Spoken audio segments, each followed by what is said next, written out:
చేయాలనుకుంటే హాస్పిటల్లో చాలామంది హాస్పిటల్లో హెల్త్ బాగాలేక రకరకాల సమస్యల్లో బాధపడుతుంటారు. స్త్రీలు కానీ పురుషులు కానీ వీళ్ళందరికీ మీ వంతు మీరు పోయి హాస్పిటల్ అడ్మిట్ అవ్వడం కానీ డెలివరీ సెక్షన్లో ఆడవాళ్ళు మాతృమూర్తులు అక్కడికి పోయి కానీ అందరినీ పలకరించి మీరు మీ వంతు వాళ్ళకి బెడ్షీట్స్ కానీ ఫ్రూట్స్ కానీ వాళ్ళకి ఏదైనా అవసరం వస్తే వస్తువు ఇవ్వండి.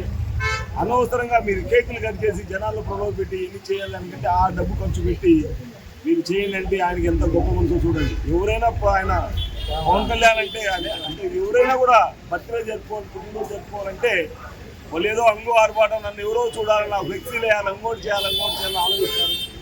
పవన్ కళ్యాణ్ గారి ఆలోచన ఏ రూపాయి వేస్ట్ చేయకూడదు, ఆ రూపాయి సమస్యలో ఉండేలను మనం ఆదుకుంటే దేవుడు మనల్ని కూడా చూస్తాడనే ఆలోచన అయింది. అటువంటి వ్యక్తి ఇంకా మరీ ఈ స్టేట్లో పుట్టడని మా ఆలోచన. ఎందుకంటే అటువంటి గొప్ప వ్యక్తిని ఇంతవరకు నాకు 35 సంవత్సరాల రాజకీయ చరిత్ర ఉంది మా ఫ్యామిలీకి. ఇటువంటి రాజకీయ నాయకులు ఎవరు చూడలేదు. ఎందుకంటే ఆయన నిరంతరం ప్రజలు బాగుండాలా, అందరూ బాగుండాలా. నిజంగా మన్యం ఏరియాలోకి పోవడం అంటే చిన్న పని కాదు. ఒక రకమైన చిన్న చిన్న లీడర్లు కూడా మన్యంలో పోవాలంటే రాడికల్స్ ప్రాబ్లం, మోటార్ ప్రాబ్లం పోయేవాడు కాదు. అటువంటి ఏరియాకు పోయి ఆయన తిరిగి వచ్చిన తర్వాత వాళ్ళ బాధలు కనుక్కున్నారు. వస్తానే ఆయన డిప్యూటీ సీఎం అయితే వెంటమంది పోయి ఆ మన్యం ఏరియాలో పోయి సిమెంట్ రోడ్స్ కానీ లేకపోతే వాటర్ సోర్సెస్ కానీ వాళ్ళకి కావాల్సిన సమస్యలన్నీ ఎక్కడ ఎందుకు ఇప్పుడు మన పులిపుత్తూరు అంటే ఇక్కడ డ్యాము, మన అన్నమయ్య డ్యాము తెగిపోయింది కొంతమంది స్వార్థపరుల కోసం.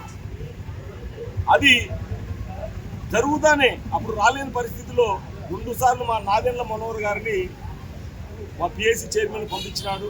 2 సార్లు ఆయన పోయి వచ్చాడు. మొన్న ఆయన డిప్యూటీ సీఎం అయితే వెంటనే అక్కడ విజిట్ చేయాలా, మారుమూల ప్రాంతం సార్, అక్కడ 15 నుంచి 16 కిలోమీటర్ల లోపల వెళ్ళాలా, సెక్యూరిటీ ప్రాబ్లం ఉంటుంది, అది హెలిప్యాడ్ కూడా ప్రొవిజన్ లేదంటే లేదండి ఏది ఏమైనా కూడా నేను ఆ ఊరు విజిట్ చేయాలా, చూడాలా, సిచ్యువేషన్ వాళ్ళ బాధలు నేను వినాలా, నా వంతు నేను వాళ్ళకి ఏదో నా వంతు సేవ చేయాలనే ఆలోచనతో ఆ రోజు పులిపుత్తూరుకు వచ్చాయంటే మీరు చిన్న ఉదాహరణ ఇక్కడ మీకు అర్థమవుతుంది. అటువంటి వ్యక్తి గొప్ప వ్యక్తి పవన్ కళ్యాణ్ గారు.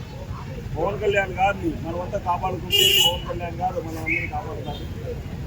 ఈరోజు పవన్ కళ్యాణ్ పుట్టినరోజు పండగ వాతావరణంలో అన్ని హాస్పిటళ్ళు ఆల్మోస్ట్ ఆల్ కాన్స్టిట్యూన్సీలు అన్ని హాస్పిటల్లో మన ఇక్కడ వచ్చిన ఆరోగ్యం బాగలేని వారికి మేము బ్లడ్ ఇక్కడ అడ్మిట్ అయిన వారికి దుప్పట్లు, పండ్లు, పలహారాలు అన్నీ అందజేస్తున్నాం.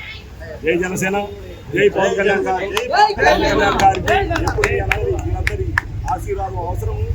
అటువంటి వ్యక్తి నిండు 100 ఏళ్ళు ఆయురారోగ్యాలతో ఉంటే అందరూ కూడా కింద మనం కూడా బాగుంటామన్న ఆలోచన.